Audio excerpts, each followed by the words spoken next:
IL টি-20তে নেমেই মুস্তাফিজুর রহমানের জাদুকরি bowling. প্রথম বলেই উইকেট শিকার তার। রহমানুল্লাহ গুরবাজের 12টা বাজিয়ে পাঠালেন সাজঘরে। দাপুটে ব্যাটিংয়ে 67 রান করা পাথুম নিশাঙ্কাও পড়েন দাফিজের ফাঁদে। ক্যাচ নিয়ে সতীর্থরা যোগ্য সঙ্গ দিতে পারলে আরও উইকেট বাড়তে পারত এই কাটার মাস্টারের। শনিবার আইএল টি-20তে মুস্তাফিজুর রহমানের দল দুবাই ক্যাপিটালস মাঠে নামে গালফ জায়ান্টসের বিপক্ষে। আগে ব্যাট করতে নেমে 20 ওভারে 6 উইকেট হারিয়ে 160 রান করে দুবাই। এরপর বোলিংয়ে নামে মুস্তাফিজের দল।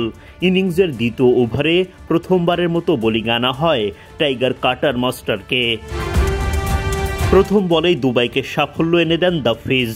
আফগান ব্যাটার রহমানুল্লাহ গুরবাজ ধরা পড়েন টাইগার পেসারের ফাঁদে। চোখ ধাঁধানো ক্যাচ নেন জর্ডান কক্স। প্রথম উইকেটের দেখা পায় দুবাই ক্যাপিটালস। উইকেট শিকারের প্রথম ওভারে 1 ছক্কা 1 চার হজম করে 11 রান দেন মুস্তাফিজ। পাওয়ার প্লের শেষ ওভারে আবারও বোলিংয়ে আনা হয় মুস্তাফিজকে। এই ওভারেও তিনি উইকেটের সুযোগ তৈরি করেন, কিন্তু সতীর্থের ক্যাচ মিসে জেমস ভিন্সের উইকেট শিকার থেকে বঞ্চিত হন। উল্টো হজম করতে হয় বাউন্ডারি। জোড়াচারে এই ওভারে কাটার মাস্টারের খরচ 10 রান। ঝড়ের গতিতে 67 রান করা পাথুম নিশাঙ্কাকে মুস্তাফিজ আউট করেন তার তৃতীয় ওভারের প্রথম বলেই। এই ওভারে মাত্র 2 রান খরচ করে প্রতিপক্ষের ব্যাটারদের আটকে রাখেন তিনি। মুস্তাফিজ তার চতুর্থ ওভারে খরচ করেন 4 রান।